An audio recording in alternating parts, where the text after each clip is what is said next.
It's all good, and they're trying to win as quickly as possible, despite what I may have said earlier. And at the end of the round, the bottom time will be dropped, so we will run it back, and at the end of several of these runs, we will have one grand champion winner of the Knockout One Night Only tournament standing tall and being awarded with the victory. So if you like many, many runs of Super Mario Brothers, any percent, this will be the race for you. Yeah, and those kind of unfamiliar with Super Mario Bros. As well too. Everything is based off of certain timing off the start button or off the reset of the game as well too. If you are familiar with SMB at all, there's going to be frame rules involved and stuff like that. But in a race setting, that can go out the window pretty quick. So. Yeah, that is an interesting wrinkle into the race aspect. The old good old waiting for a bus at the end of every stage for that frame rule. Yeah, and then obviously you don't want to get the fireworks at the end, although they are fun to watch. And yeah, I mean one little mess up can mess up timing for the entire stage, the entire game. So it'll be interesting to see how the runners kind of adjust on the fly with some of that stuff coming at them. Well, I think we are just about ready to start our first round here in the Super Mario Brothers Knockout One Night Only tournament.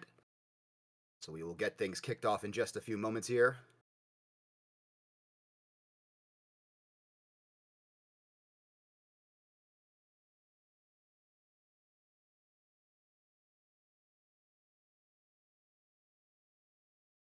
Ha.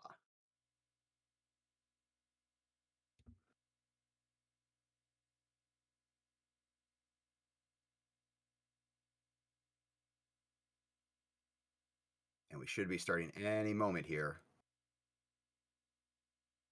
with our first round match.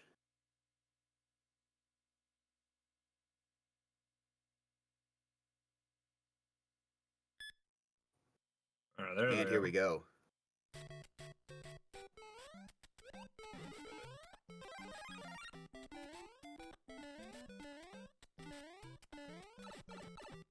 All right, looks like everyone got past the first Goomba. That's all right. Well, not looking good for our buddy EBC here, but there's a lot of rounds yet to come.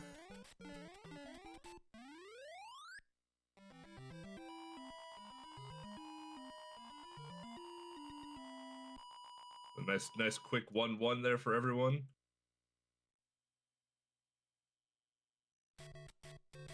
Interesting to see GTA get the mushroom at the start there. Yeah, I wonder if they're playing safe, getting the flower and 1-2 there to kind of go through it all.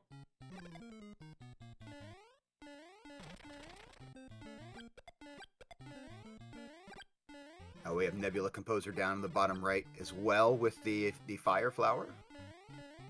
And we're going to see our runners take that warp zone all the way to World 4. Yeah, infinite mystery doing my strat there, going up that way and just jumping over the big holes with the elevators. That's what I typically do as well. I remember running along the ceilings very well as a youngin'.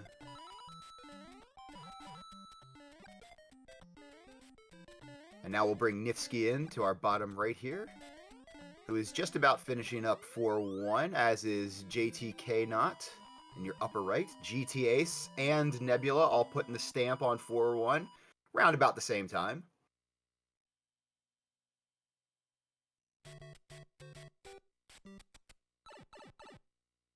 It looks like Nifsky on your screen will be getting started on 4-2, just slightly ahead.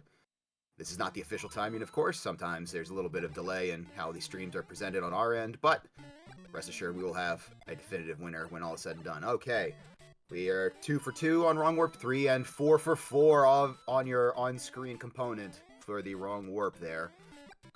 That pipe normally, if you travel through, does not take you up to the warp zone area. And I don't think I'll have the proper time or capacity to explain exactly what happened there, but basically they shifted the the positioning of Mario in such a way that it changes where that pipe routes. All right. We're on World 8 just that quickly, everyone. Yeah, looks like JT not had missed the warp pipe there and had to redo 4-1 there. Had to do an intentional game over to get to the Oh, warp, goodness gracious. Warp vine. Yes, indeed. So yeah, the 4-2 is the one where typically you hit the hidden blocks to hit a vine block to go up. And if you just go past the screen, Mario 1, there's no going backwards. So you have to take an intentional game over to basically reactivate that section again. Unless you die early enough in 4-2. But GT Ace, Nebula, and Nifsky all on 8-2 now. Nifsky and GT Ace in particular, very close to one another, although it does appear that Nifsky is just about a second ahead. And then only a couple seconds behind is Nebula right now, so really still anyone's race. As we head into 8-3, of course, the Hammer brothers are going to play a factor here. You have to account for them. 8-3 is pretty rough. It shouldn't be as bad with Fire Mario, just because you can have the range component against the Hammer Bros. Absolutely. But this place as Small Mario can be a nightmare. Very harrowing experience indeed.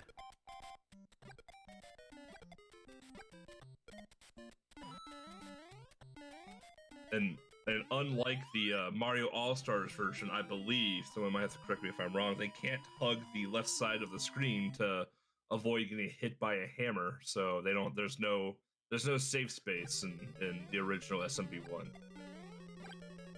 Nifsky actually getting into 8-4 first, so the small Mario strategies have so far worked out. Really just a matter of landing the plane now. As we are setting up this wall jump here. We'll see if he goes for it. Yes, indeed, and no problem. Right up the pipe. 3 for 3 on wall jumps. Done to our racers here. Now, you may expect nothing less from this crop, but still impressive to see executed in the race setting.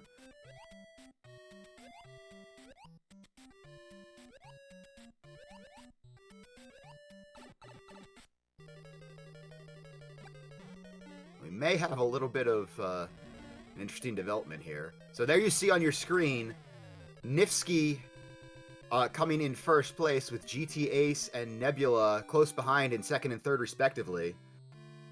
But in our official timing, Nifsky didn't done for about 30 seconds or so later. I believe, and we will check with our eye in the sky here. I believe that Nifsky was the official winner of that one, even though we may not have captured that properly in our race channel. But we will verify that and confirm with everyone, because again, sometimes what you see is not what you get.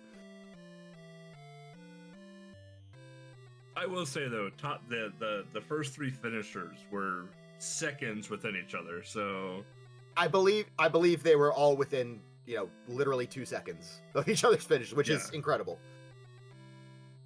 That's especially considering that there wild. were different strats put in place there. You had 2 runners using Fire Mario and 1 using Small Mario, and the results were pretty darn in lockstep with one another.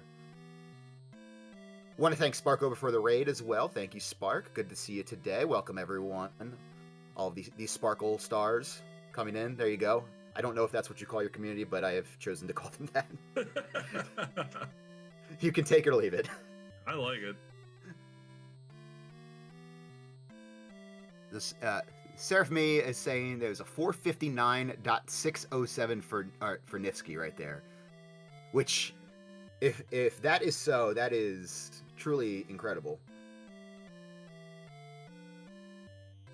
We got GT Not here finishing up 8-4 as well too. Infinite Mystery took an unfortunate death through one of the tiny holes there in this stage. This stage is actually pretty deceiving that I am is on 8-2. There's a lot of little holes that you can just run over, but you need momentum to run over them. And also, this stage here is incredibly easy to lose momentum on because bullet bills can be a disaster, and you just fall into a hole. Luckily, though, at the start of 8-2, there is a 1-up, so you can get an infinite 1-up basically at the start of this. So you kind of don't you lose a life, but you don't lose a life at the same time. Yeah, and I think the mystery is that there is an infinite extra life. And I think that's we solved the mystery. We solved that mystery in a way, yeah. So infinite mystery, trying to get the magic mushroom here to get his big head on as we go double screen here. Now, OJ did have a game over. It looks like he may have reset while he was off the screen here. But it's really interesting if I am kind of gets stuck in the infinite 1-up loop here. It could open up an opportunity for OJ Machine to jump back into this. Yeah, that's true. But obviously, at this point, IM is in the driver's seat. You know, I've probably played Mario Brothers 1 over 20 times in my life, and I still have no idea how to continue after game over. You would chat. Would you like to help out EBC? It's actually dead simple. Like you're gonna feel kind of like a jerk when you find out how to do it. Yeah, I bet it's real dumb, but it's yeah. So what you do? All you have to do after you game over, before you press start on the start screen, just hold A, and then press start. That's it. Dumb. Why not just have a continue button? Yeah. A button. Who's got time for that? It's like, oh, game over. Continue. Yeah, that's all I want to do. Yeah. But no, hold down the A button if you want to continue. That's good. They hadn't figured out things like that in those days, you know, like the basic creature comforts of console gaming. It was very much an arcade philosophy, and like, oh, well, if you run out of lives, you start over. Oh no, I get it. Like I played Super Mario Land too. I fully understand.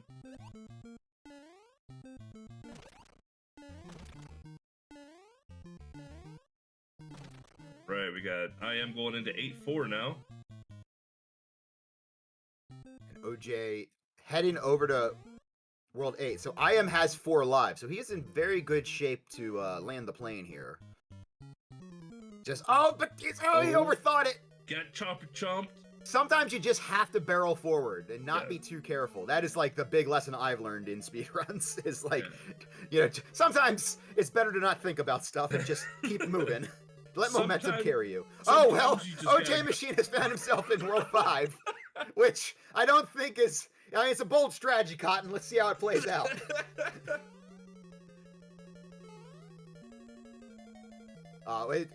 Behind the scenes, OJ Machine has conceded this, but, you know, we'd like to see if IM can close this out.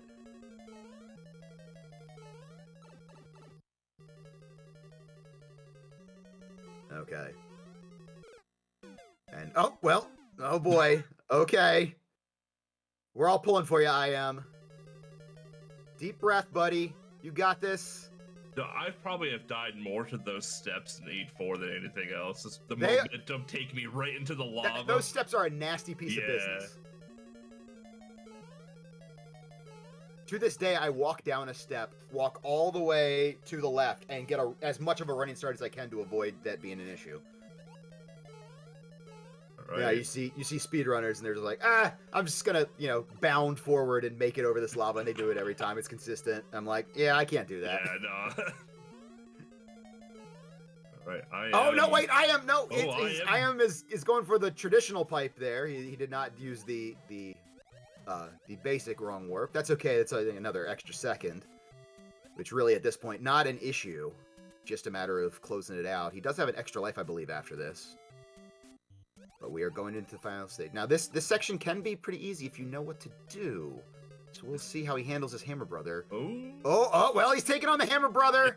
Yeah, all right. Okay, so you got to run under. No, but that's not. You can't give him a kiss. They don't like that.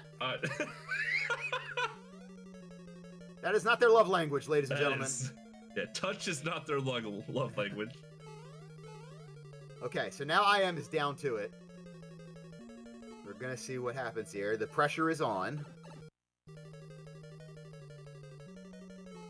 The trick for that last Hammer Brother is if you just hold right and are running the entire time, if you jump onto him, you will get him 100 times out of 100.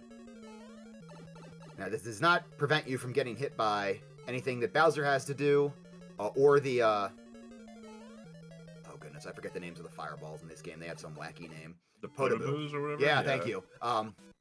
It does not prevent you from getting hit by a Potaboo. You can get a wayward Potaboo that jumps high, and it can get you while you're jumping over that lava pit on your way to Bowser. But you will take care of the Hammer Brother, which I think is, kind of the more concerning element there. Yeah. I have a bone to pick with those squids. Like, I don't play Super Mario Brothers 1, but in new Super Mario Brothers U, which you'll see later today between Infinite Mystery and I, in 1- Secret, those squids are a nightmare. Okay, here we go. It's the Potaboo. Just Bowser left. Yes, he's done it! He has completed the game. Yeah, all right. So will advance here. Unfortunately, we will have to bid adieu to OJ Machine. Thank you so much for competing. Thank you for showing off World 5 briefly. That was kind of neat. Yeah. Did not expect that, but sometimes you just lean into the catastrophe, and we appreciate OJ Machine for that. Okay, I've been told we're doing double elimination, so might we see World 5 again? Time will tell, ladies and gentlemen. Gotcha. Much like in the hectic world of Super Mario Brothers and the Mushroom Kingdom, sometimes you have to make adjustments on the fly here in the Knockout One Night Only tournament. It's true. I am not above that. That's okay. So I was thinking about Mario last night because we got a lot of stuff going on all weekend for Mario, and I realized something that Mario in these games here, like SMB1, this is a vacation where his wife got kidnapped, and I'll tell you why I think this. Because think about all the sports games Mario has. He's a referee in a boxing game. He has baseball, soccer. He has golf, tennis. Mario's a multi-millionaire, probably billionaire, and just went on vacation to Toadstool Kingdom with his brother Luigi and wife Peach. I'm just saying that's just. So I'll do you one better. I support this, and I'll do you one better. Okay, so one thing I'll push back on is, I believe he is not married, because if you watch the canonical Super Mario Brothers movie, you will notice that his girlfriend does get captured and taken to the Mushroom Kingdom. So I think that you're really onto something here, EBC. I think that we've really unlocked the secrets of the Super Mario Brothers lore. I think Mario is from, wherever he wants to be from, and they're just going on vacation. He's from Brooklyn, obviously. I think we all understand this. Yeah, okay, sure. That's even in the remake Super Mario Brother animated film. But I'm just saying, like, he's got money. He's on vacation. Yes, the plumbing in New York has been very good to him. There are a lot of pipes. There are a lot of people who need their pipes cleaned, and he's happy to oblige for a price. Well, yeah. And plus, he still gets residuals from showing from seeding the time from the Super Mario Brothers Super Show every Friday to the Legend of Zelda show. That really paid a lot of their extra expenses. True, it's true. Then he'd eventually, team up with his arch nemesis Sonic, complete rival, and compete against him in the Olympics. Yes, that is a thing that happened.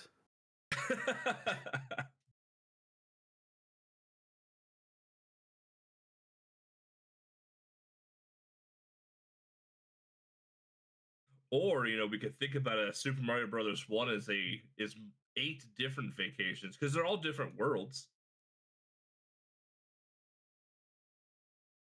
It's almost I feel like almost like Maru's mission at that point, because you go from country to country to country battling a boss until you eventually get to the real boss. Yeah, I mean, I can't tell you the number of times people have compared Super Mario Brothers to Maru's Mission to me. Was not expecting a Maru's Mission reference here today. Although, in hindsight, I feel like a fool for not expecting that. as we get started with round 2 here. I mean, at some point we're going to be talking about tracks and Solar Striker for sure. Oh, I mean, Mo's also in chat, so you can't escape the danger. That's what the fireworks are, is people dying at Solar Striker. Obviously, yeah. Solar Striker, a Gunpei Yokoi joint, so, you know.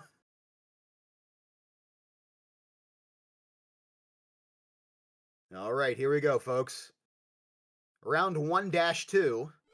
As we put this into the Mario nomenclature, or numbering convention, which I guess is not nomenclature by definition anyway. So we have our top 4 finishers from last time: GTA, Snifsky, Nebula, and JTK Not on the screen as they're making their way through 1-1. No surprises here so far. Everyone holding to form. Nifsky again, the only competitor on screen right now using Small Mario. It did work out for him very well in 1-1, so that, of course, being round 1-1, not literally stage 1-1. I mean, it worked out for him in 1-1 too, so... It also did, that is true, I mean... but I'd be heartily concerned if it did not. I mean...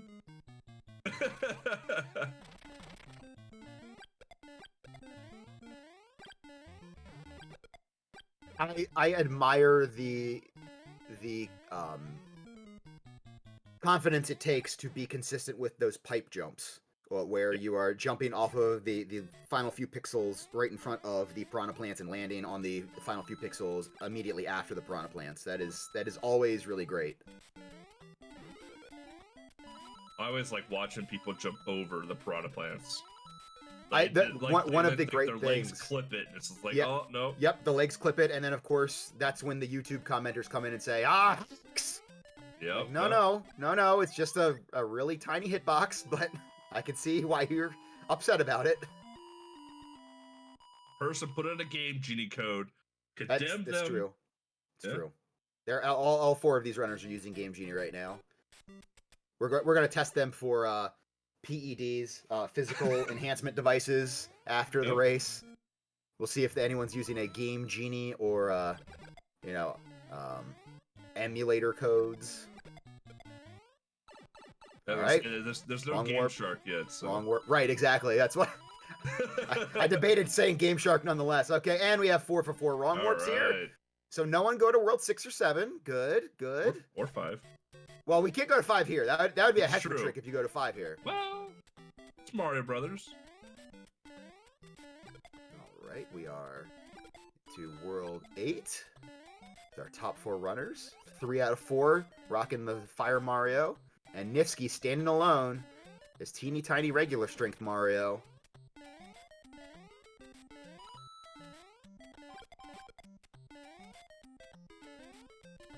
You know, 8-1 is so deceiving when it comes to like difficulty, because like for the most part 8-1 is a pretty easy stage, except for the one jump to like the big pit to the small platform to big pit again. But for the most part 8-1 is not too bad. It's when you get to like 8-2 and 8-3 is when things really hit the ceiling quick. Well, and again, it's kind of what we talked about in round 1-1. It's one of those things that when you have the confidence of the foreknowledge of what the level looks like, as all of these runners do, you know, having played this game thousands of times, you know, they can navigate this somewhat easier than, you know, a casual runner would. And the big thing is not getting bogged down by the enemies you see come in and trying to figure out what they have to do, and just knowing, oh, I keep going in this way, I keep just moving forward, everything's going to be cool. And as we see there, Nebula taking a hit, getting the mushroom back, so he's going to be able to most probably get the Fire Flower in 8-3. That's going to put him at a little bit of a disadvantage to our other 3 runners now. So Nifsky, once again, traversing 8-3 as Small Mario. A harrowing experience, to say the least. Yeah. GTA and KONOT have maintained their Fire Flower. They will have an advantage. And Nebula might just be going for it at this point. It looks like he's not worrying about the fire. Which is good. You don't want to throw good time after bad when a mistake is made. You just get a little bit of mushroom just in case. Just a little bit of buffer, so make sure you get through a stage it is a race setting after all, not a big margin for error. And yeah, he's only going to be a few seconds behind, but unfortunately, only a few seconds left in the race at this point as we are into 8-4. So it's really going to take some mistakes from our top 3 runners now to get Nebula back into this one. But you see Nifsky holding to form here. A missed wall jump there from GTA's. Yeah. And JTK is over there. And now JTK and Nebula are pretty close to one another, although we have a little bit of freezing on my end here. So we'll get that sorted here in just a moment. It looks like Nifsky is moving on through, as you'd expect. And I think Nifsky is going to do it here. We'll see. And jumping through the hammers. And indeed, it looks like... what's up, right? Yeah, Nifsky was our first place finisher. Looks like JTK come in second.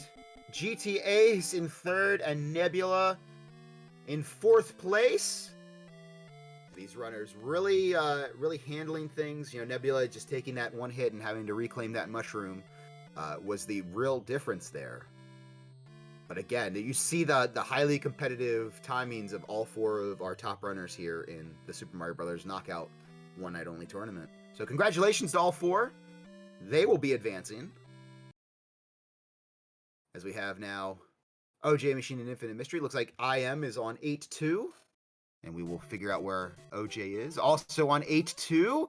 It's starting 8-2, whereas IM is now moving on to 8-3. So, oh, well, that Spiny got OJ Machine dropped right on his head. Now, in later Marios, you can wear those as a helmet sometimes, but not in this one, unfortunately.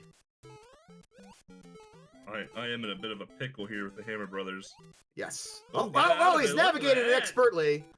And now he's going to get his big head on. Looks like OJ is trying to get the infinite mushroom of extra lives. There we go. Ooh. Oh, don't jump in that pit. All right. All right, there we're good. Yeah, all right. I think might just be choosing a rep. No. Well, now he's putting himself in a jam here. He had the opportunity to run right past, but he says, no, I want the fire flower. Yeah, he wants the flower. Oh, and OJ Machine, there we go, talking about not having the momentum for those little pits there. Can run over it, but if that momentum's not there, it does not work out to your advantage. So now OJ is going to be starting over again in 8-2 as IM is wrapping up 8-3. These jumps can be nasty if you take your time on them. One more, and IM is through to 8-4. So it looks like he could be wrapping this one up here shortly. But again, 8-4 was a bit of a challenge last time, so we'll see what happens here in our final stage.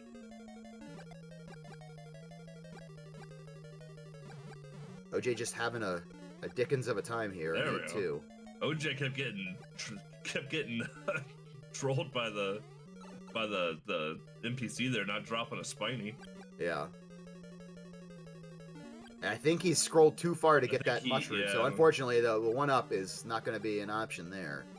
Oh. Got toe-nailed by the turtle there. So the game over for OJ. That may well do it, as IM is advancing through 8-4 here. Oh, the missed time there, and jumps into the cheap. And now IM will have to close this out as regular strength Mario. No mushroom, no fire flower, just guile and wits about him. Do you think that's Mario's natural height? I was thinking about this too. So like, Mario gets, big with the mushroom and stuff like that. Like, is he always just a little guy? Or like, do you think he got like mugged or something before, Peach got kidnapped and got knocked into a small Mario? I think when you have the mushroom, you are considered Super Mario, which indicates to me that he would be supersized. I think just everything in the Mushroom Kingdom is naturally larger than in the regular world. Okay.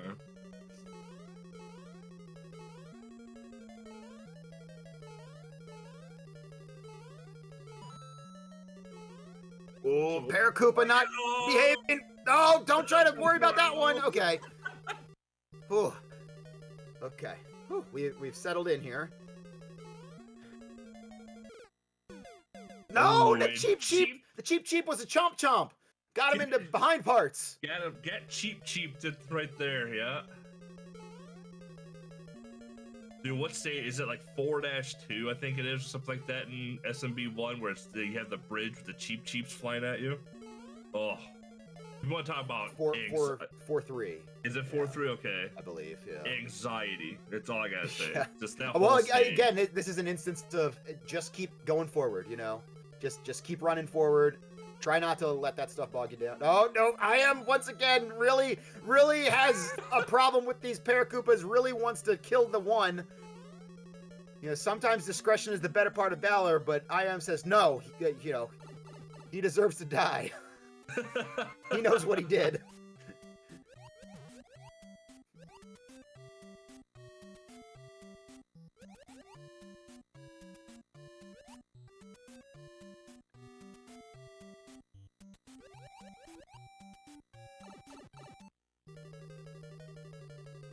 Alright. The showdown of a century right here.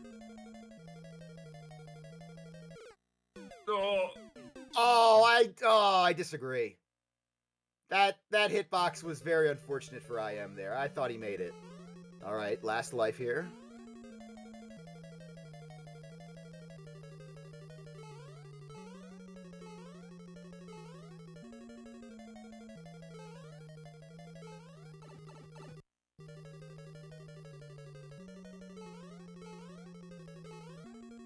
Alright, let's see what IM does with these Paracoopas again. This is the battle of the century right here. Oh, yes, he's bypassed him. Okay, great. He's chosen the path of least resistance. Alright, watch out for the cheeps. They've been a challenge. Okay, good. Into the water section.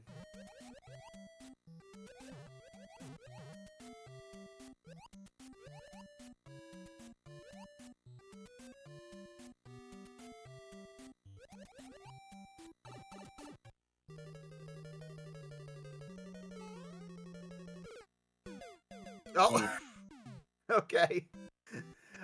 Unfortunately, I think, was trying to will the Hammer Brother into jumping there, and sadly, the Hammer Brother was not cooperative. So unfortunately, that will be a dot forfeit for IM there.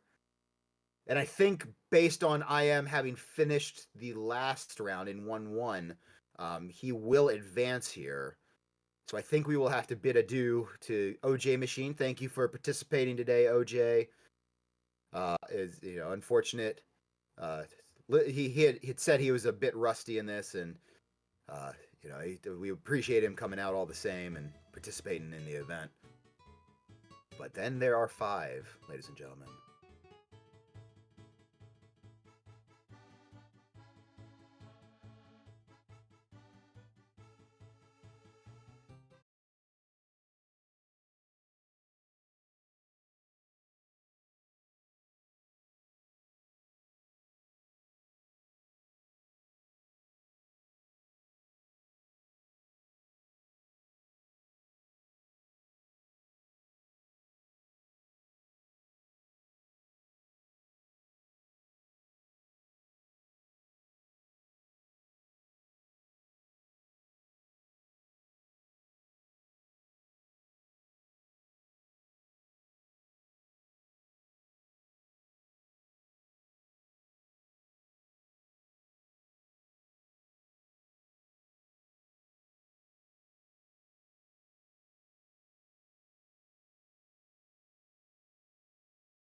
having not had any issues with the wrong warp in 1-2, and then Nebula, of course, doing a great job, just having an unfortunate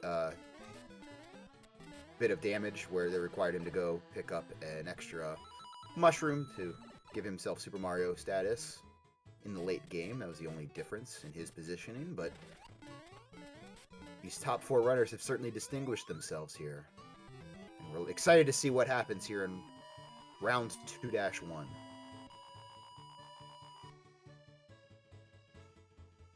Yeah, absolutely. Now everyone getting into the 1-2. You know, we'll see three flowers, and we'll see a small Mario go through here. And like to your point last time, you talked about, you know, how people were, you know, they jump, you know, early onto the pipes, later onto the pipes, you know, over the piranha plants. But yeah, it's even with Fireball, like you don't gotta be like crazy accurate with it, but you gotta understand like the travel time, like versus like the speed of Mario going into that with the Fireball, because you can certainly outrun your Fireballs as Mario. Oh yeah, oh yeah.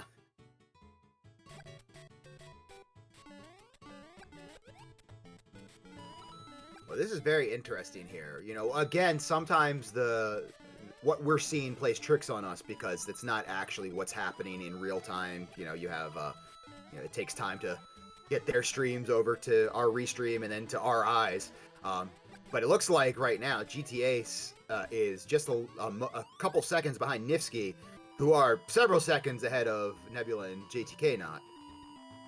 And Nebula and JTK are pretty close to one another, like within a second. So we kind of have 2 races going on right now. Of course, I mean, we're only at the halfway point, so we still have plenty to go. Many things can change. Again, Nifsky playing real dangerous by going with small Mario. But the skill has been undeniable, of course, and he's had no issues whatsoever through the first full round of competition. Yeah. We got 4 for 4 wrong warp as well too again.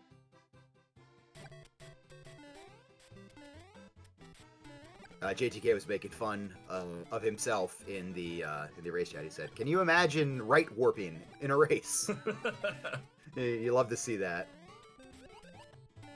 Not the mistake, but the you know how you handle it in a fun manner. That's great.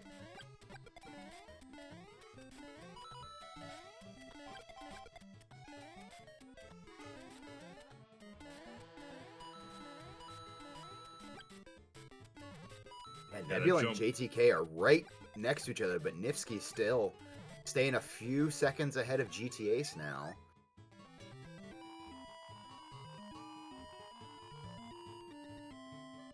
JTK just about a second and a half, maybe 2 seconds ahead of Nebula, so very close for 3rd and 4th place at this moment.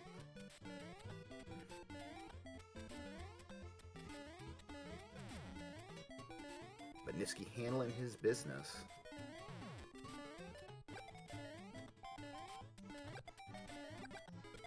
Yeah, Nifsky got right through there.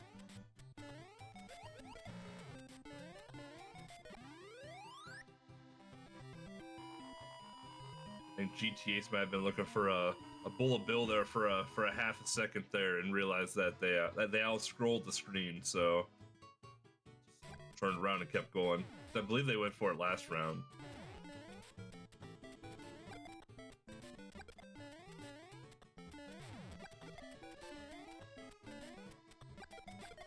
Wow, Nifsky, I don't know if Nifsky has the magic touch or what, but is now 3 for 3, getting through 8-3 without any issues with the Hammer Brothers. They actually jumped through the hammer, so that's second right. Hammer Bro too. Just operating at a different level than mere mortals. All right. Nifsky now with an opportunity to take our... Oh, there you go with the pipe jump as well. Ace nailing it, no problem. JT as well, 4 for 4. Yes, Nebula, well done. And it looks like Nifsky has a great chance to land the plane here. Take 2-1. Hammer Brother jumping through the hammers, hammers. yeah. Yes, indeed. Nifsky will complete the race. GTAce now coming in, jumping through. GTAce, JTK, and wow, once again, JTK and Nebula within a second of each other, holding to form what we saw throughout the entire race. Excellent job from our top 4.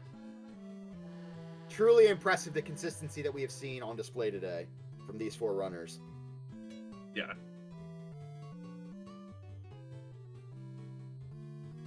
The little Mario strats are playing dividends right now, though. Yeah, it'll be interesting to see if Nifsky can hold through with that, because so far, so good. And you can totally understand why you would want to have a little bit of security in a race setting, because, you know, you die, that's it, pretty much, in a race like this. But Nifsky has not had any issues whatsoever. And that has obviously made a significant part of the difference. All right, I am finishing up 8-3 here. Okay. And now on to 8-4. I'm going to guess he has 4 lives, not 8 lives. 4 lives. 4 yes, lives. indeed. Okay. As we've seen so far for Ian. Yep, jumping down those steps, as we talked about. Yep. The mortal strats.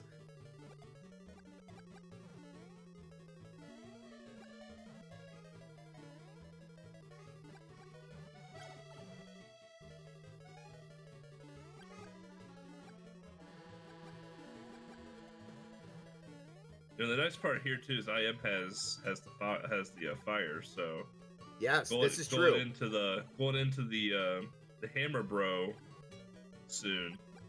But we gotta watch out for these cheap cheeps first, though, because those cheap cheeps have been nasty customers as well. Okay, There we go. so at least gonna take the fire into the water section.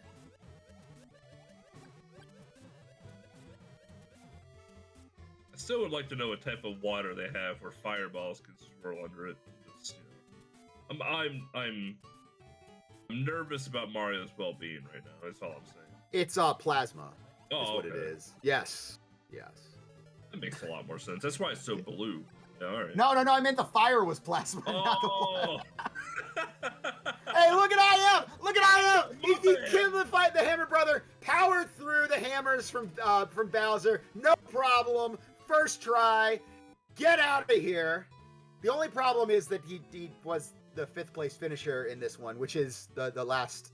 So that will be a tally against him.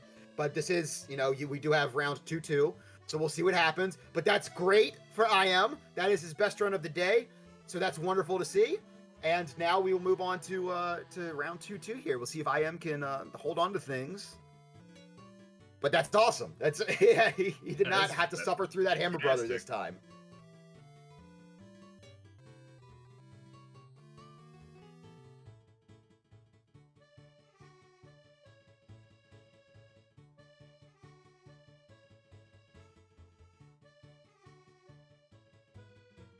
Yep.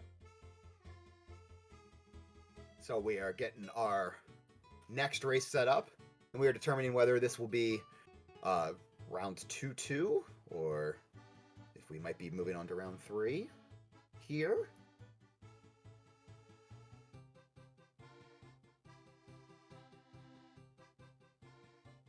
I am in chat says that was interesting. I agree. I enjoyed it very much. I'm happy for IM. How can you not be?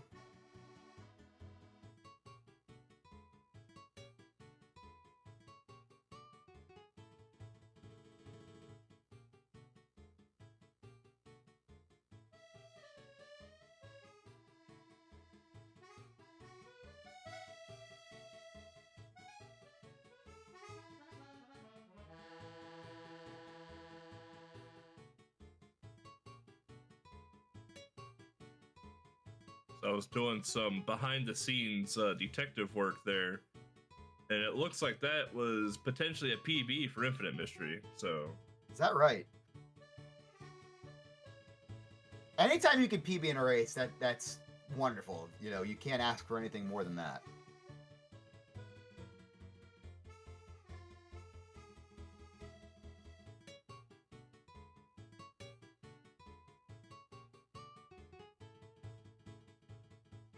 want to thank everyone for joining us here at Do the Mario, our annual Mario Marathon, right around March 10th, Mario Day. Every year we celebrate Mario, the a pivotal part of most of our gaming careers, and also EBC. I was just saying in Discord, like it's a shame they never made a sequel to SML1. So you knucklehead. All-time hater Hall of Fame. Such a dumb game. Okay. Well, stick around for Super Mario Land 2 later on, everyone. I genuinely don't know if that's on the schedule or not. I have no idea. No one plays that game. Is it? We gotta put it after hours so I can start swearing on stream. So donate today. If we donate $500 by the end of the KONOT, EBC will be playing through Super Mario Land 2 live on stream. A note to the family viewers, it will get a little blue. So, maybe put the kids to bed. I'll put a broken controller cam on too. You can see the controller I broke in half playing the game last time. All right.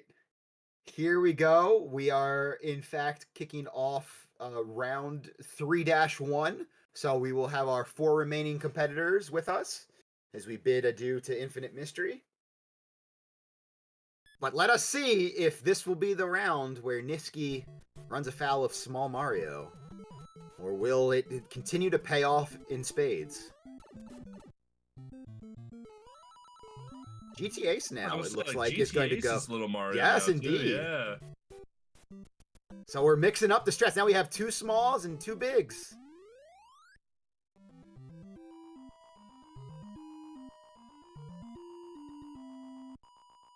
Mario loves it when you call him Big Papa.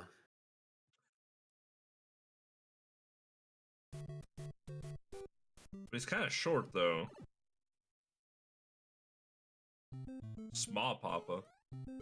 Well, you get it. the big mushroom, right?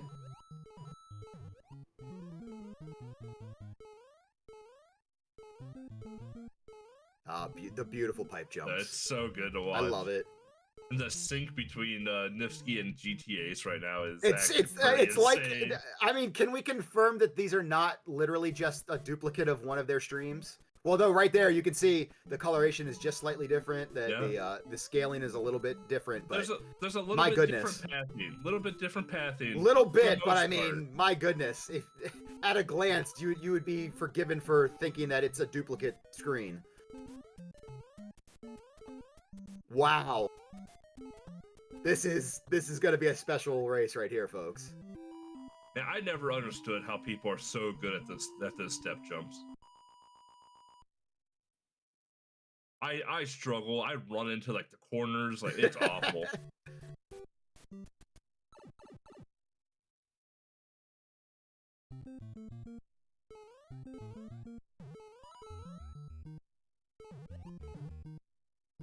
All right, they're setting up their wrong warp now. Wow. They're within frames of each other right now. Oh no! Oh, if the difference in this race is missing that bounce off the wall, I will be outside of my mind. And that very well could be the difference. Nifsky now about a second ahead just because of that, but oh my goodness. Meanwhile, JTK just a couple seconds ahead of Nebula, so we have kind of simultaneous races going on in this one race for this round. Yeah, we got a small Mario race, and then we have a big Mario race. Yes, the Fire Mario, no less. Yeah. I'd be really impressed if we could see small Fire Mario, Oh. because that would something would be very strange in an any percent race if we saw small Fire Mario. But I wouldn't protest it, if these runners want to throw in a little bit of Warpless to the mix, you know? I think we need Supersonic for that one, so.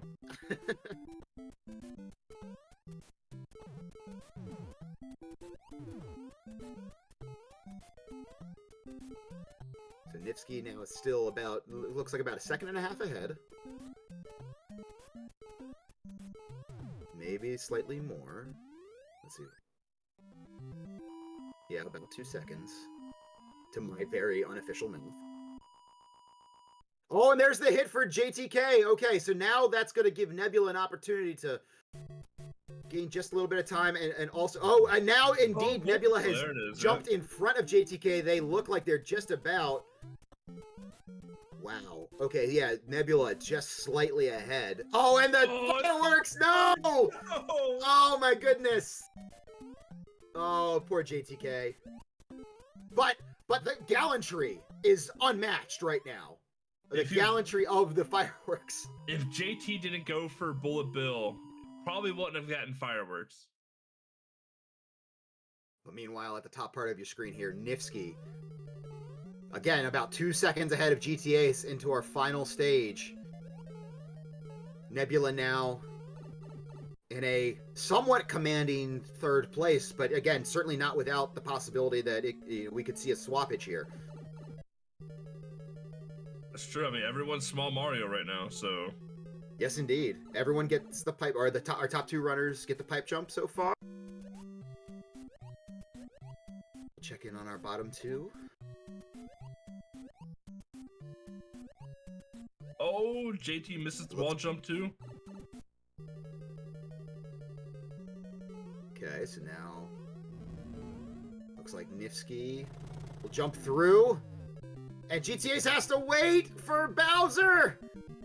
And I think that'll be the difference right there. So it did not entirely come down to the bounce off the wall into the warp zone in 4-2. Bowser also played a part, as JTK has closed it out there in 4th place. Wow, that was for sure the most exciting round we have seen so far. As Nebula takes 3rd place there as well, just to clarify for everyone, but you all saw it live. And my goodness, officially on our race channel, it looks like GTA had pressed .done before Nifsky, but I think we all witnessed how that actually went. You know, a 3:14 time versus a 3:08 time at the end there kind of lets you know what the score is. But wow, it'll be interesting to see now as well what GTA chooses to do going forward with Small Mario versus Fire Mario, because he's tried both ways now and had very good success with Small Mario. No real issues, just a couple of little very minor movement things that affected the outcome. You know, Nifsky was able to kind of move forward unabated, and just, you know, a slight little stoppage for GTA. So that was it. But everyone ended up small in the end.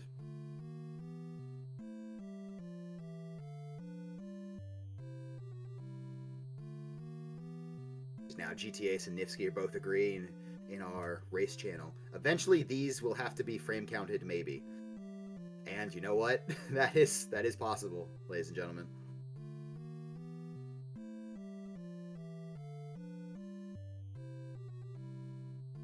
We have to make a robot to frame count races.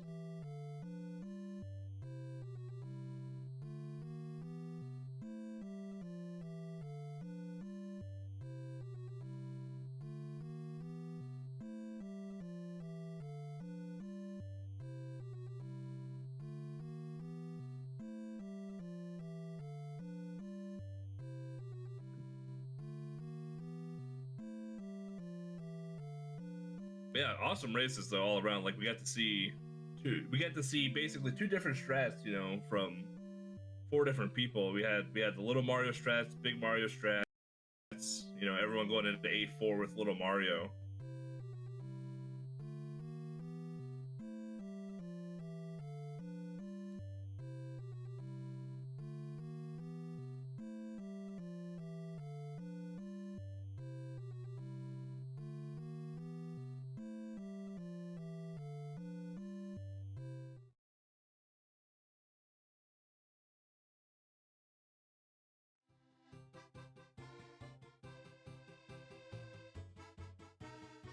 Looks like our next race is getting set up here.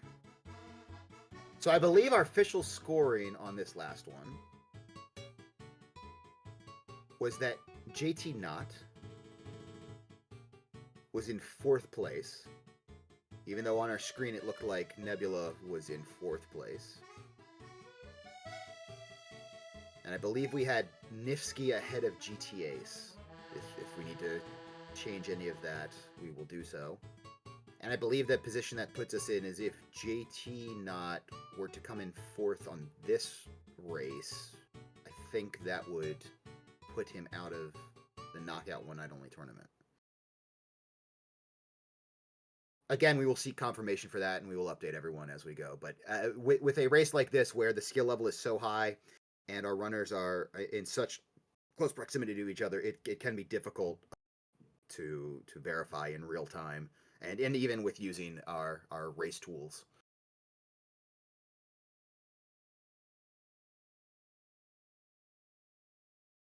Yeah, I mean, there's definitely gonna be a lag time, right? Like you finish a run, you got either, if you have your timer running, you're gonna hit the split button to end the run. Then you're gonna have to hurry up, jump over to Discord, and if you don't have dot done already typed out, you gotta type out dot done and hit enter, and like there's definitely a lull time for sure. And I mean, you can see just at the start of this race right here, he says Nifsky starts slightly before JTA, slightly before JT Knott, slightly before Nebula.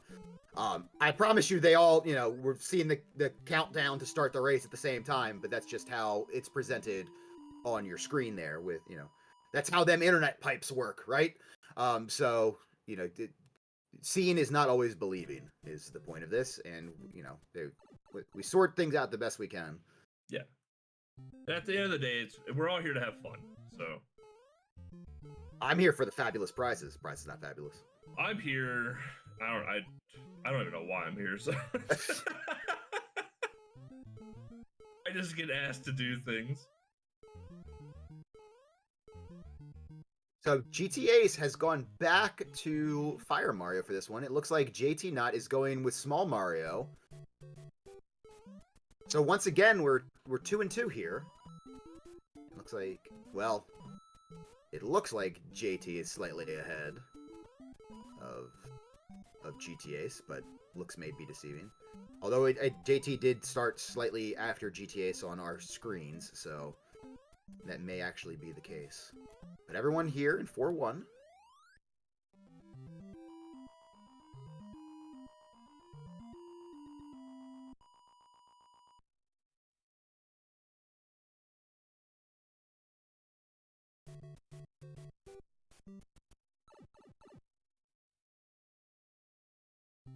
All right, all diving into 4-2 now. Let's try to get that wrong warp again here. I remember long ago when this wrong warp started getting put into like the actual run. Like no one was doing like the vines anymore, and people were like really like slowish to like set this up. But man, it's crazy to see how fast people are getting the wrong warp now for 4-2. Yeah, the skill level really caught up, and obviously has become really well honed over the years. And it is really impressive to see.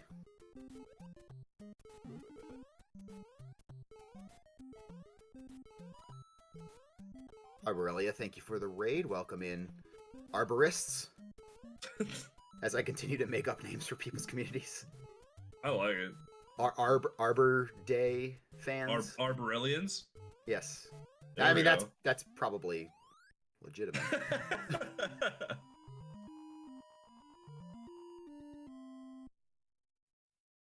All right, runners making some quick work here of 8-1, going into 8-2.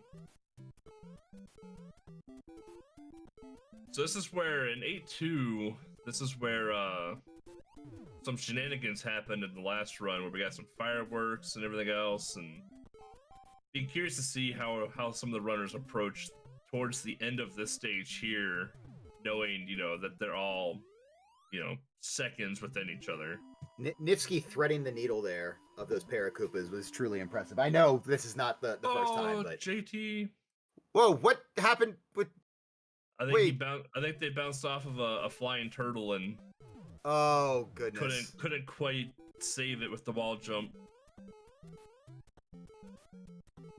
It was funny on my end. It looked like he just disappeared. Like, I didn't even see the death. Does I look just saw, like- like Mario was just no longer there. It does look like GT But- Ace also may have had some issues in A2 as well, so... Yes. No, that's... Yes. So it looks like we're setting up Bullet Bill. Oh, and he gets it! Oh, Oh, JT! let's go! Oh, JT! Gets the Bullet Bill glitch. My goodness, in the race.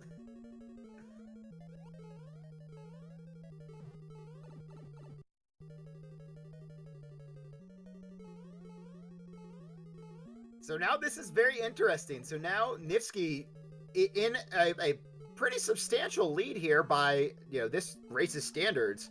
Nebula in second place, by all appearances. And GT Ace and JT... Well, JT actually has just finished up A3, Yeah, excuse me. JT's going to GT A4 now. Yeah. GT Ace is trying to finish up A3, going with Small Mario because that's kind of the hand that was dealt. And navigating through really well. Nifsky, of course, finishing up there. No issues once again with Small. Nebula going through the fire bar, styling on a little bit. Oh. The Potaboo says hello. And Nebula says goodbye for second place finish. And it looks like JT may be taking third here. An interesting turn of events.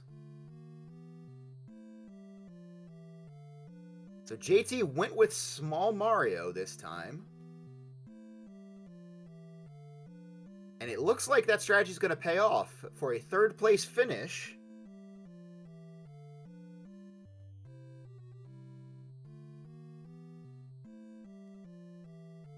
And I believe what this means, and again, we will check with the eye in the sky, but I believe what this means is that both GT Ace, after incredible performances so far, and JT Not are both in a position where they could be knocked out in this next race. Yeah. Although GT didn't, he ended up forfeiting that one. Okay, so I confirmed that both JT Not and GT Ace, if either one of them were to finish in fourth place on this next one, they would be knocked out of the Super Mario Brothers Knockout One Night Only tournament. So the stakes have never been higher, folks.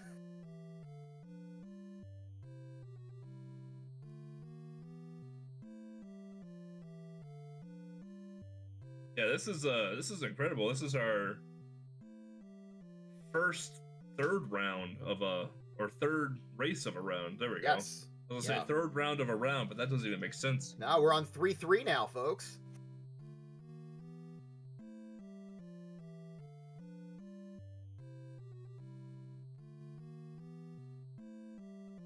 Nifsky has yet to run afoul of staying small the entire time. Nebula having a strong performance in the most recent race. I mean, all four of these runners have had strong performance in each and every one of the races that we've done so far. But by their standards, that was a very strong performance to take that second place finish.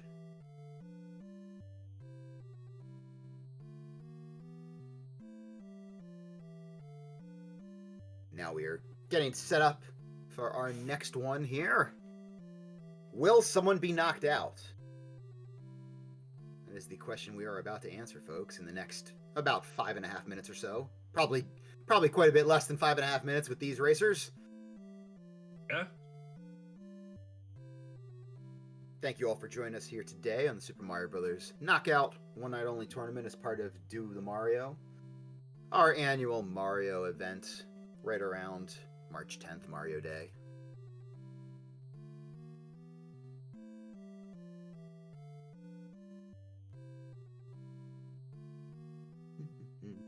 I noticed that Mario gets his own day. I'm still waiting for the day Kirby gets his own day, so... Well, what day on the calendar would be Kirby Day? Every day. Well, I don't have a comeback for that. He does eat the calendars. So around Thanksgiving, then. right? Yeah, okay, sure. Yeah, I'm There good you with go.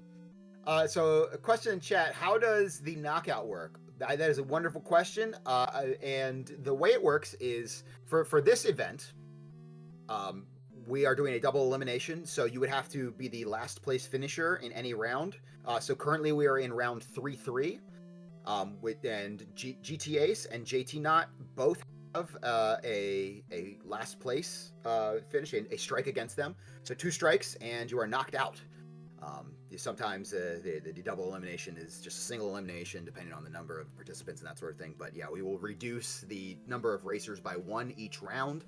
But if Nebula or Nifsky were to finish in 4th place here, then they would have a strike, and we would continue round 3 until someone had a second strike. So that is how it works. And then we'll pair our racers down from 4 to 3, and then from 3 to 2, and finally from 2 to 1, where we crown our grand champion of the Super Mario Bros. Knockout One Night Only tournament. So thank you very much for that question. I hope that makes it a little bit more clear.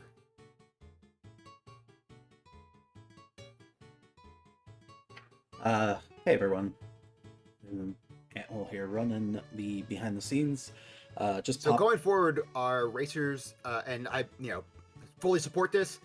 They are all honorable runners and people. They will be posting their times rather than using our race bot in Discord. Again, I mean, who knows their timing a little better? And to your point that you were making earlier, EBC, going from hitting the final split on your timer to back into Discord and typing .done, or just hitting enter on a pre-typed .done, that does create a little bit of a lag situation. So, racers will be posting their times, and we will go off of that. And I think we're not going to have any foolishness as far as that. I think that'll work out just fine, and we will do that going forward.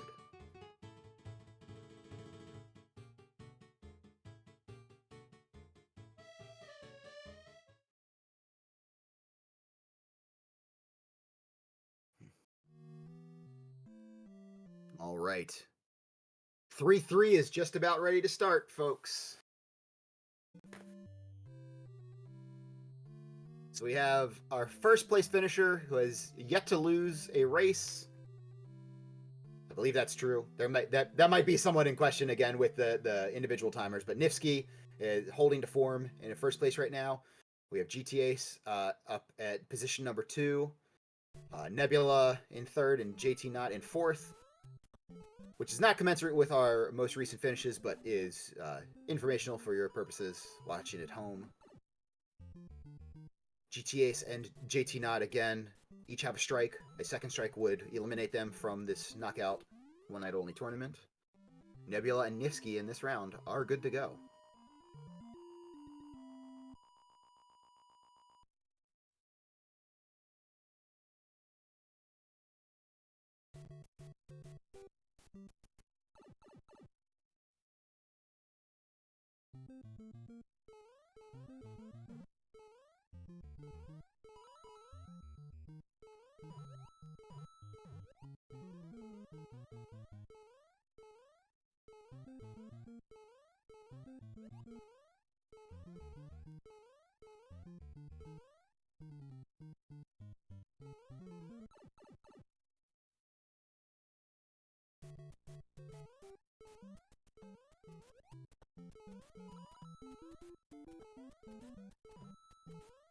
So here we are already in 4-1.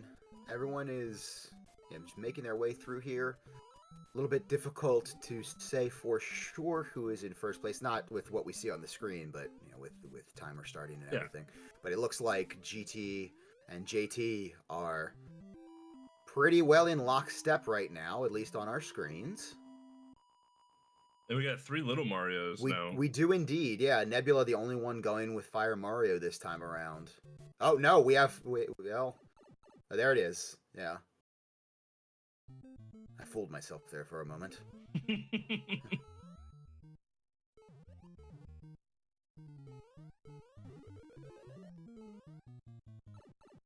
And there is our Small Fire Mario himself in chat now, watching the proceedings. That's right. Nifsky appearing to be just a moment behind GT Ace and JT Knot. Nebula a couple seconds back. But again, we'll have to go to the official timing at the conclusion of this race, at least at this point. Unless someone were to, have a series of events that do not go their way.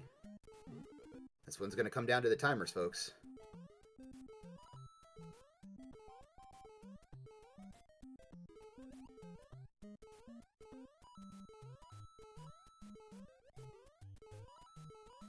That jump that we just saw, like Nifsky and GTA do, like that. Oh, yes. I remember as a child that jump just making me so mad. Oh yeah. That's kind of the rule of World 8, I think, is get ruin mad your day, make you mad. Oh yeah. But GTA's not feeling too mad right about now, as he is staying in the lead, ever so slightly over JT Knott, at least from what we're seeing.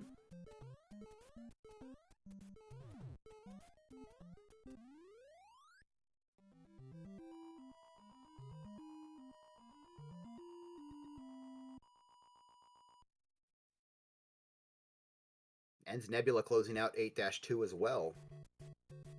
We are diving into 8-3 here. Three small Three Marios smalls. and Yes, 8-3. indeed. That's... Yeah.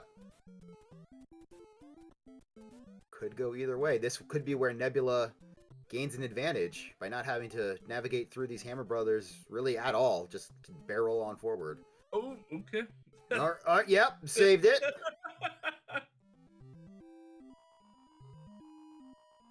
Like I know there's a rule.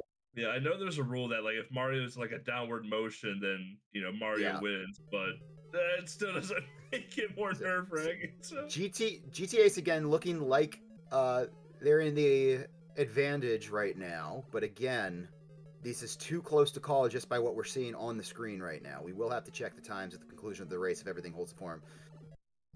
Pipe jumps there, no problem.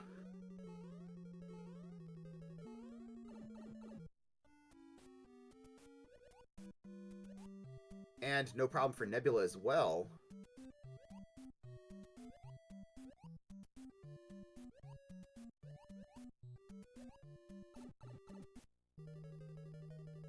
Oh my goodness. Look at these top three racers right now. GT waiting. Oh. Oh no! Oh, JT! Man. Getting chopped by Bowser.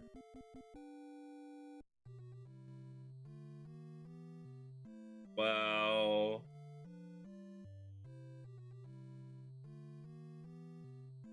What a phenomenal race, and what a unfortunate ending to a truly gifted competitor here today.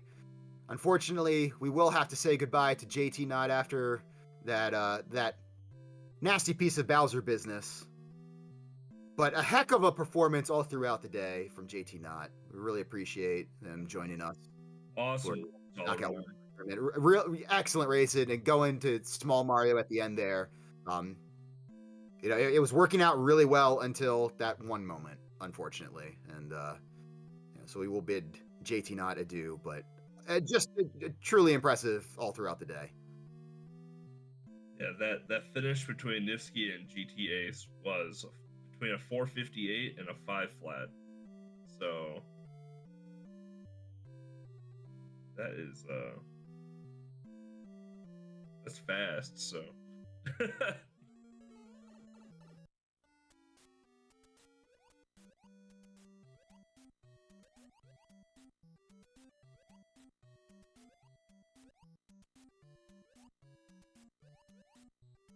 Okay, so I have confirmed with the eye in the sky. So GTA Ace's strike is still valid going forward.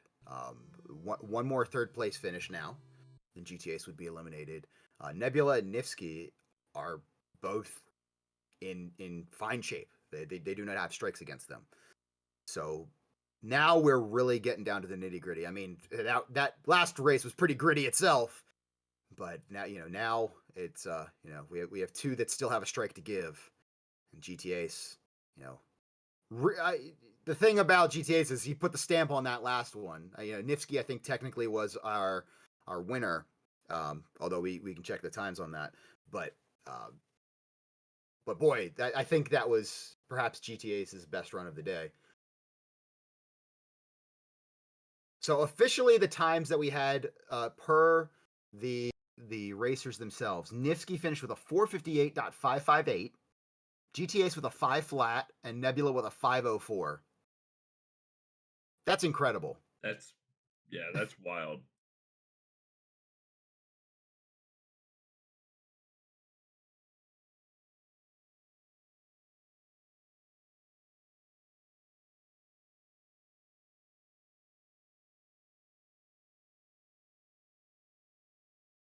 Yeah, these races have been just absolutely phenomenal. Yeah, truly exceptional. And we are getting our next race set up. Could this be it for GT Ace? Or will he hold on to advance? Or at least continue to race another round?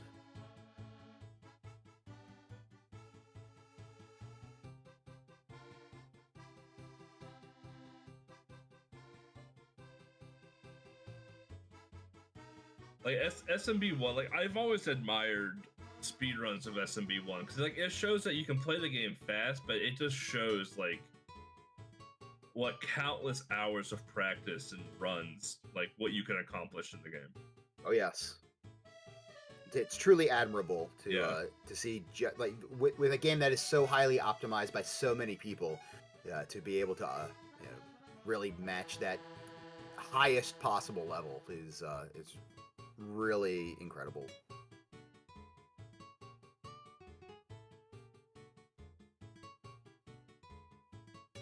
Like according to speedrun.com, there are 16 pages for Super Mario Brothers Goodness gracious.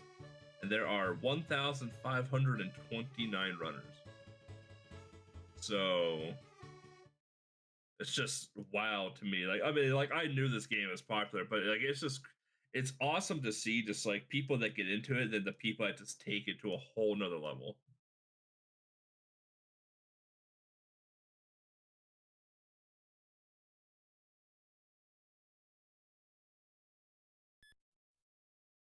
And here we go with our next round.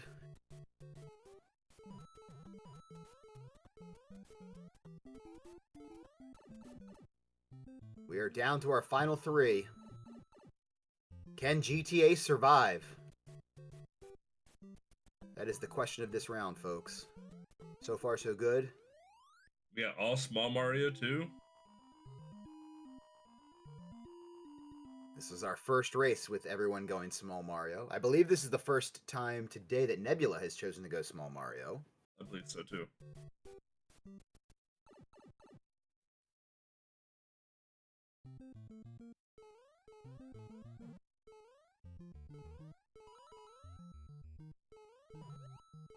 You know, in a race setting, it's like we both have done our fair share of races in the past. In a race setting, it's like we've had runners go, Fire Mario strat, now Little Mario strat. Like for me personally, that would be hard for me to transition between, because I'd be so used to doing like the first 4 races as Big Mario that I would have like the muscle reaction of Big Mario as Little Mario, and obviously that wouldn't work out well. I was gonna say, I think you could go the other way. I think you could start small and then, I'm gonna add in, Fire Mario. That'd be all right. But yeah, going the opposite way. That first time you go to press that fireball button and it doesn't work out, that's gonna be a rude awakening. I mean, these 3 are not gonna have that issue. They're right, just not, right. You know.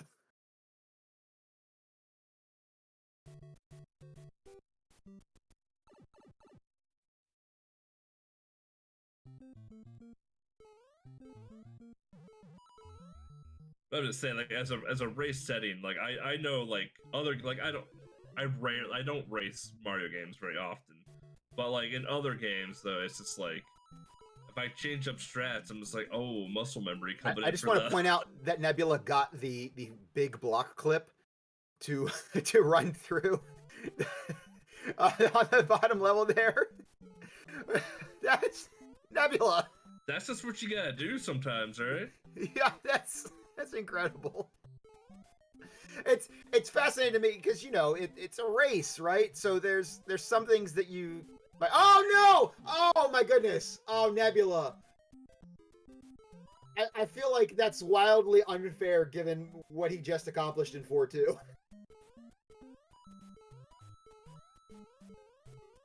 But it does highlight that these runners are going all out, and on the one hand, you'd think like maybe you would leave a little something in the tank to make sure that things don't go completely sideways, but that is not the case here. Our runners are going for everything. They're going for broke, and Oh, Oh no! Oh, no! Nebula, unfortunate. That is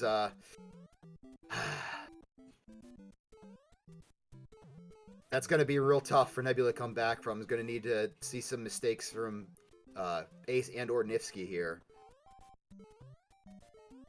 Oh, well, and no sooner do I speak it than does it come into existence. I apologize, GTAs. That's on me, brother. Commentator's curse right there.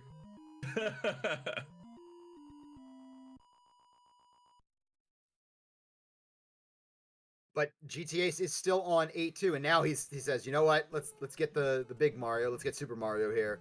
Not mess around. Knowing that, maybe knowing, maybe not knowing that he's still a stage ahead of Nebula.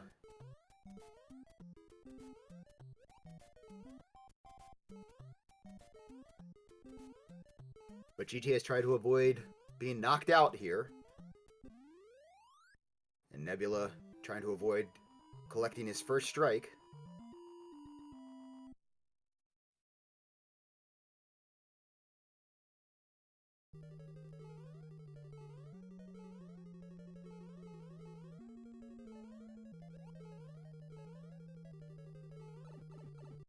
Looks like Nebula setting up Bullet Bill glitch.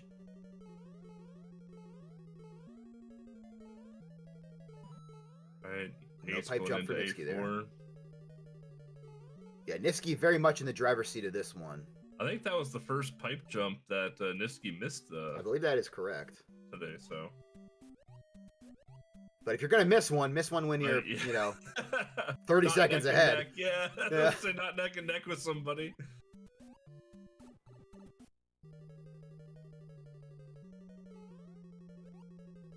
GTA's not missing it. And Nifsky will indeed land the plane there. So Nifsky is safe. It looks like GTA is going to be able to avoid a strike here. But anything can still happen. Nebula now on to 8-4. So if GTA were to have any issues on this last stretch here. Oh, Potable not getting into the way. No, and GTA will complete the game. Nice duck jump under the Potable there. That was good. Yes, indeed. And that will give Nebula the first strike of their race day here. Nifsky still strikeless. So as we go into our next round, it will be Nebula and GT Ace trying to stave off being knocked out.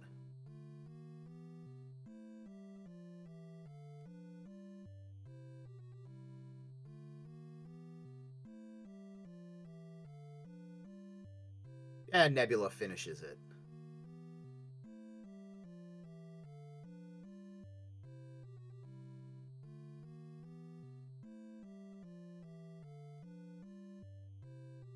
Next one coming up hot and heavy here, folks. Coming up real quick. Yeah.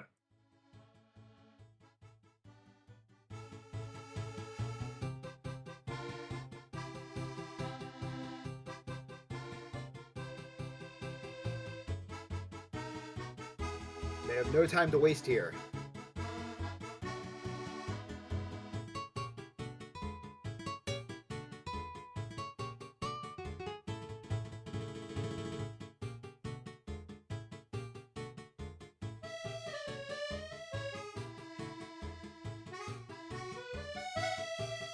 Alright, the race will be starting here soon.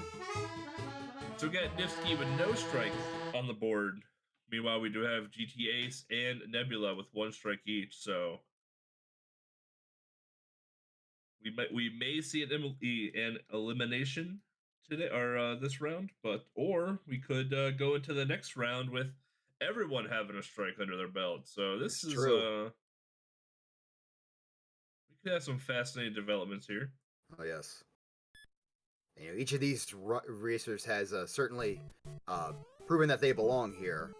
As you know, we are coming down to the last bits of this knockout one night only tournament.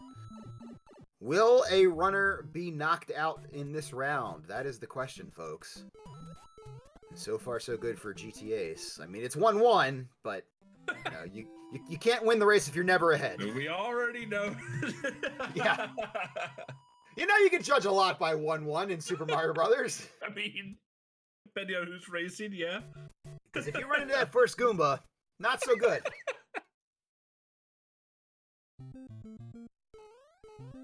All little Mario strats again too, so. Yeah, that might have been a calculated move by Nebula to say, hey, I want to make it into, the top 3, top 4, wherever, and then we got to throw out, oh boy, well, no sooner do we say, then that will be a death for Nebula. So choosing not to get the mushroom there. So gonna try this again. Again, we talked about those pipe jumps and how impressive they are. You know, that just goes to show the margins being so razor thin that it can get even the highest level of racers as you're seeing here today.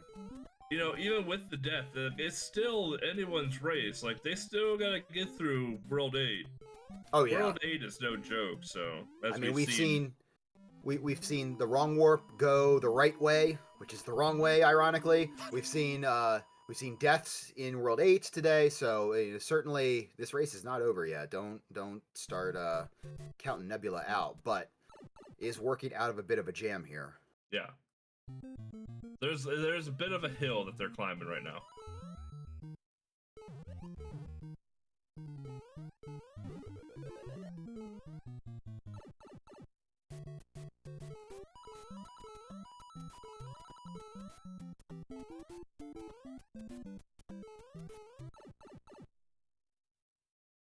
So Nebula just entering the 4-2 as our other 2 racers, Nifsky and GTS, are exiting 4-2 and beginning 8-1.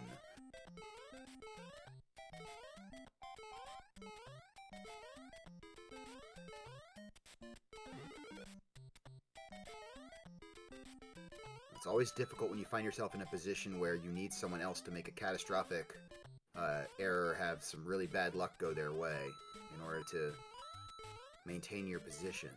But that's kind of the position that Nebula finds themselves in right now. Yeah.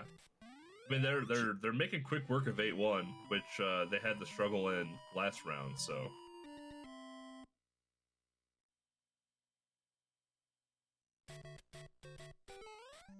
They're making up a lot of time with coming up with 8-2. I mean, again, there's a big uphill battle, and there's got to be a little bit of quote-unquote luck to happen, but I mean, there's still 8-3 and 8-4. That's very interesting there. GT Ace has chosen to get the mushroom, a little bit of safety, and that has kind of put Nifsky right in, technically slightly ahead. So now looking for the bullet bill glitch. No. Not to be. And now Nifsky, at least on our screen, is looking like they are ever so slightly by a second or 2 in the lead. Oh, and a firework. Well, that doesn't affect the time too much. Nebula. Oh, and Nebula took a chomp out of the piranha plant, who took a chomp out of him in return. And that may well... That's what happens when you kick flowers, so...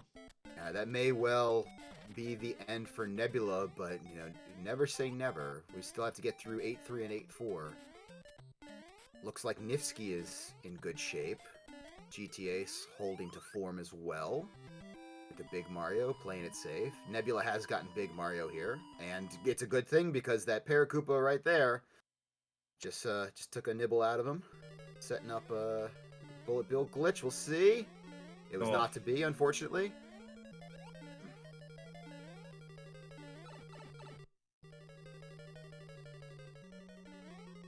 Ace and Nifsky, though, here.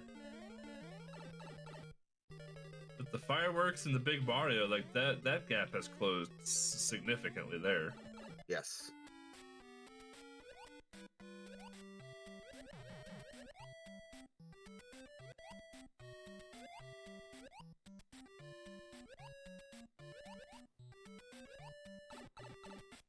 So it looks like Nifsky will have the first crack at Bowser here. And that'll do it. Nifsky taking the first place. GTA's with Big Mario will be able to power through the hammers and secure second place as Nebula is beginning 8-4. Unfortunately, that will seal the deal for them, and that will be the second strike for Nebula. And that will mean Nebula is, in fact, knocked out of our Super Mario Bros. Knockout One Night Only tournament. But let us watch as Nebula closes this one out.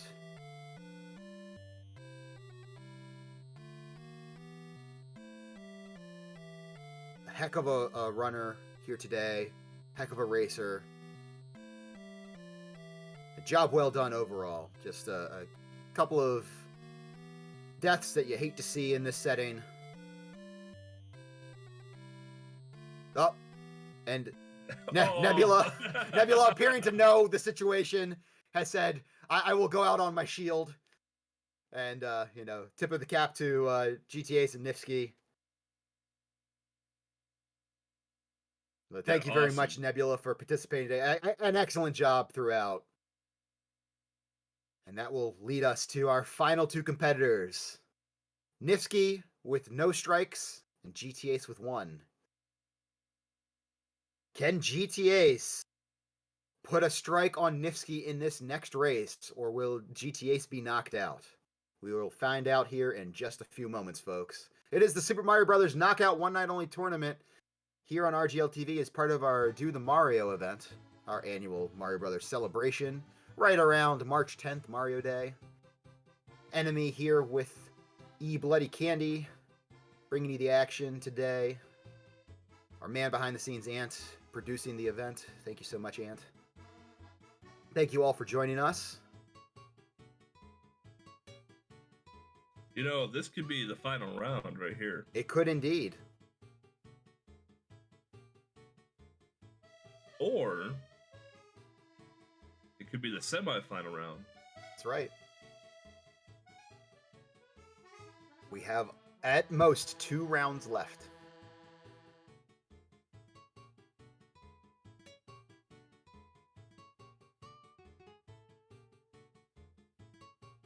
Seeing how things have been going, like this, this race could be anyone's race. This is absolutely. Nifsky has yet to finish anything other than top 2, certainly. Yeah. But now there's only 2 runners left, so top two, not quite cutting it the same way that it had previously. I mean, you can still finish top 2. Yes. In fact, I would say you have to finish top 2 at this point.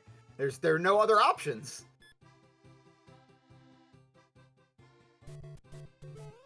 Right, our racers are off here. This is a need to win race for GT to stay in this. Yes.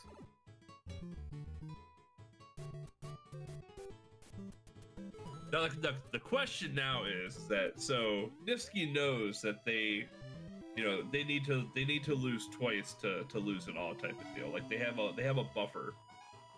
Do you go for kind of crazy strats just to like do them, or do you try to like punch the deal and just seal it? So I don't know what Nifsky's plan has been to this point, but I feel like Nifsky has demonstrated remarkable consistency throughout the Knockout One Night Only tournament, and I think if you're Nifsky, you just stick with the plan.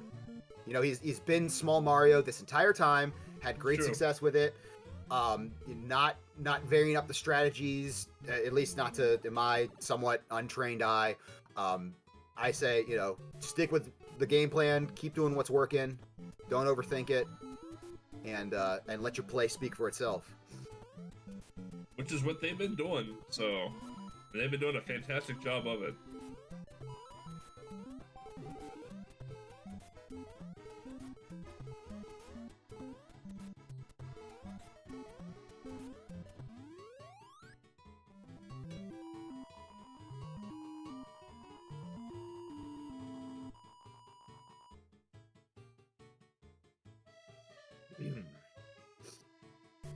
All right, into 4-2.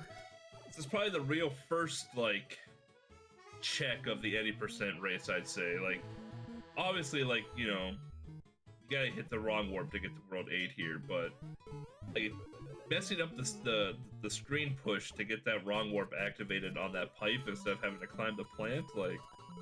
Yes. Like, I know our runners, you know, I've hit it almost 100% of the time, but, it's still it's still a thing to consider, especially in you still have to do it. Yeah. Yeah, you still gotta do it. So it is an opportunity for a mistake to happen. Absolutely.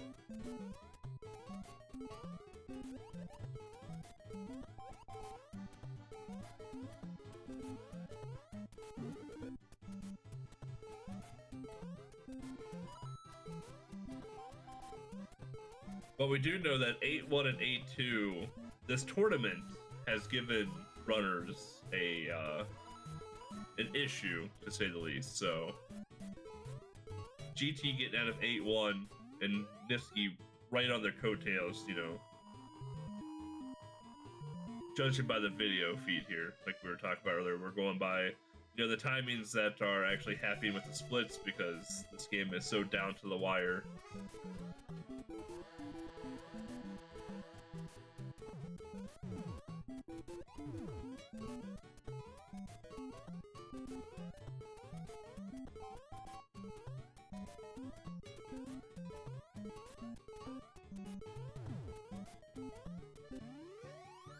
Ain't nothing fancy there, no bullet bills, no nothing. Just get to the flag post and get out. And again, now into 8-3 with Small Mario. This stage just, even as Fire Mario for me, gives me anxiety too.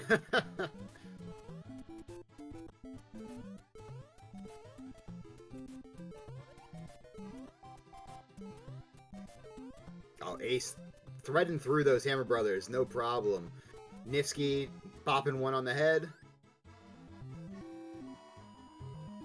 And it's coming down to our final stage here, folks. 8-4. GT Ace is in good positioning. Yeah, but we may have to go to the timers on this one, yeah, it could come down to a pipe jump. It could come down to a fast pipe in the swimming section. It could come down to jumping through. Yeah. It could come down to jumping through hammers. Oh well, there's the pipe jump for you. And that Nifsky indeed did connect with it. So, will we see that be the difference?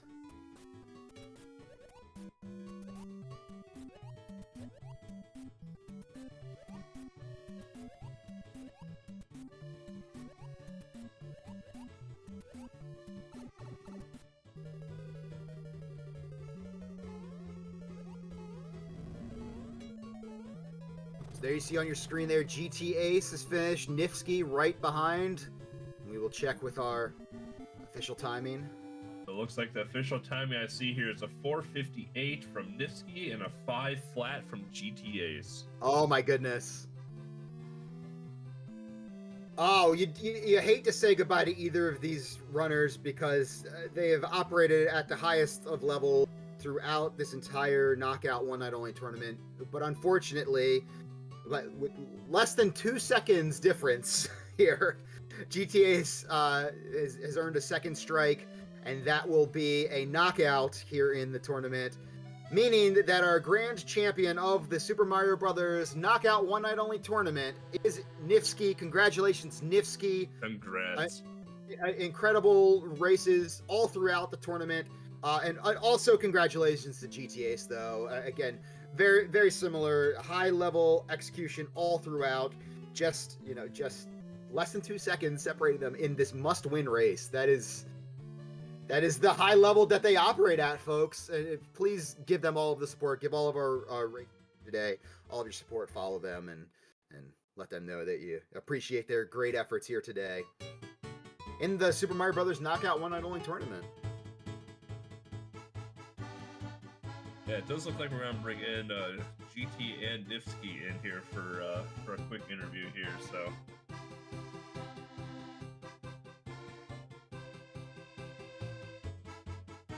Why? Hey everyone, congrats Nifsky on winning the tournament. Awesome runs, both of you as well. That final race was wow. There were a few races between you two that were basically a photo finish, at least on a stream. Yeah. I should be able to confirm that last race, we both hit the wall jump pixel and 8-4 on the exact same frame. He hit it, I missed it. I'm pretty certain, because yeah, we both went for one frame, we both tied to the frame rule, so the map, it should check out. Sounds alright. To talk about how close it was, literally tied to the frame until that trick, so. Yeah, that's incredible. You know, going like so this is probably more for GT, because Nifsky, you were Little Mario the entire tournament. GT, you went with the Fire Flower strats to start, and then eventually pushed over into Little Mario. Was you know, what was the decision behind that change, and then how, like, going from Fire Mario to Little Mario, like, that's a pretty big transition, because you don't have that backup plan of a fireball if something gets a little hairy. Yeah, so I love consistency, so towards the start, I know as long as I can just beat the game, I'm probably fine. So, and you know, if you play optimally, picking up fire only loses like 6 or 7 seconds. Obviously that can vary because you still have to do everything correctly, but yeah, I just felt I'm comfortable with both ways to play. I've done races since like 2018, so I'm used to the fire strats, and then I'm also used to just small only strats. So I remembered both, and I just used what I felt was most comfortable in the moment, and it seemed to work out pretty well. Yeah, it worked out very well, especially for both of you. Yeah, because I've been watching SMB1 speedruns probably since 2017-ish. You know, just seeing like just the caliber of runs that have come up since then, and just like the sheer like level of, you know, like the curve of like experience and like expertise and everything of SMB1 speedruns is it's absolutely phenomenal to watch. Like during commentary, I was talking to Enemy about the 4-2 wrong warp. You know, I remember when that was starting to like get into the RTA piece of it, and you know, people were, you know, slowly trying to figure out how to push the screen forward and understanding like where to jump, where to bump up against, and watching the runners today, you know, you all doing that just on the fly so fast now.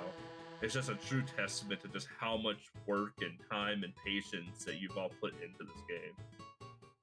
Yeah, I remember there were only like a few dozen sub-5s on the leaderboard, and now there's like 300, so it's definitely gotten not easier, but a lot more well understood.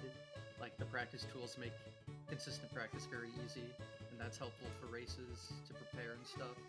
So, yeah, definitely a lot of things have helped out over the course of the years to make it a little more obtainable if you want to push yourself for it. Yeah, 100%.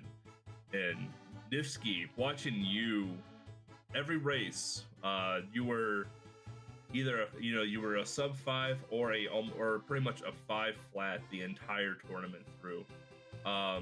Leading up to the tournament, I you know, obviously everyone practices and is active with SMB1, but leading up to the tournament, did you do, you know, a few D-rusts to see, like, am I gonna go for, you know, Fire Flower strats to start, to just try and like ease my way into, you know, mid-round, mid-tournament, or did you just know that I'm going to small Mario from start to finish? I'm just completely used to small Mario, and like I've been used to it for at least like a few years now, so I'm more comfortable with it, and I just have built so much consistency to the point where basically fire is like not really worth it for me, I guess. Like, I could still make a mistake every now and then, but generally small only is the way to go for me, even like in the earlier rounds. So I just chose like to do that because that's what I'm most consistent at, and that's just what I'm used to always doing. As far as practice went, I actually like kind of forgot about this, so I literally had no like D-rust, unfortunately, but thankfully, I was still kind of in the swing of things, so I was able to still push through and do really well. I'm really proud of how I did. Yeah, I would have never guessed that you were rusty at all coming into here. So He doesn't get rusty.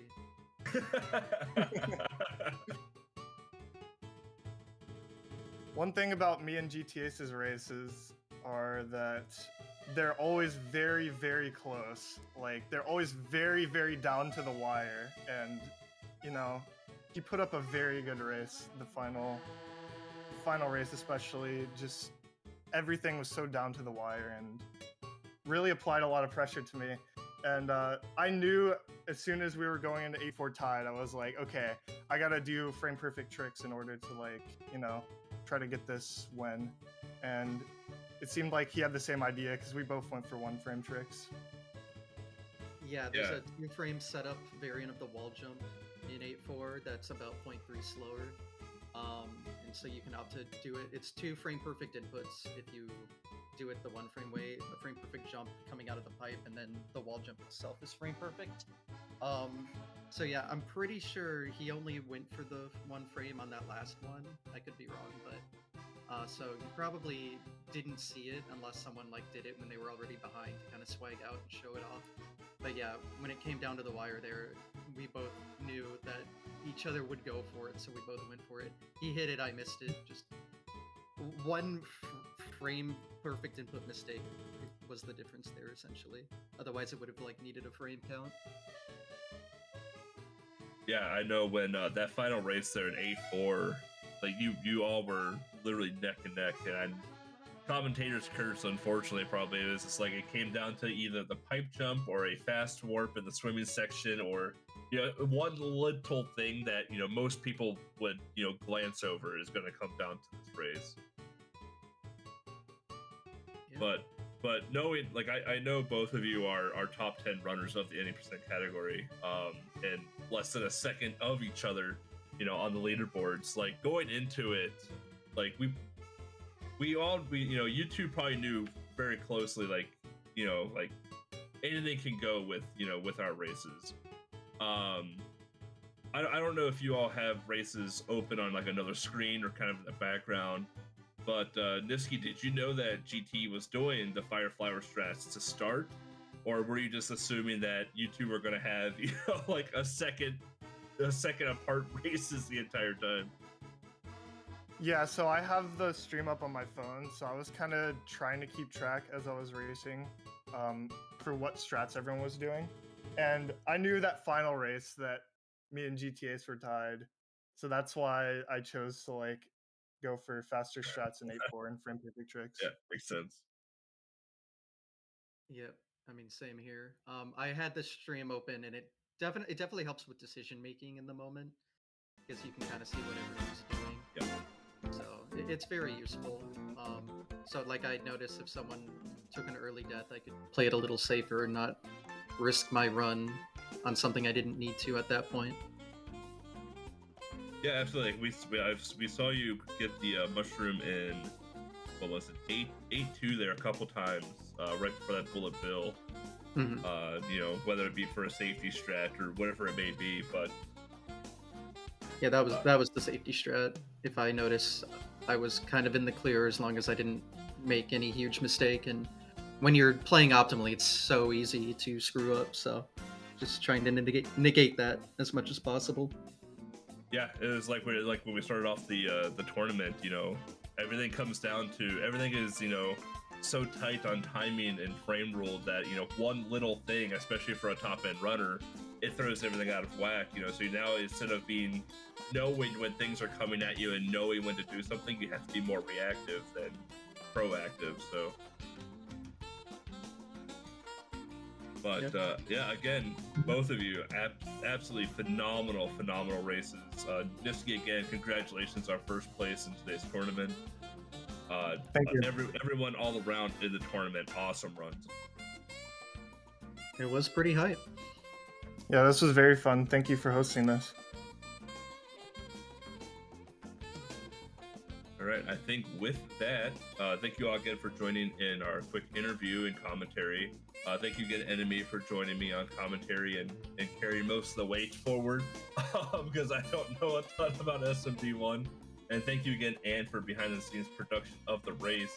We do have next up here, looks like Super Mario Bros. 1 Warpless by Nebula, so stay tuned for that, everyone.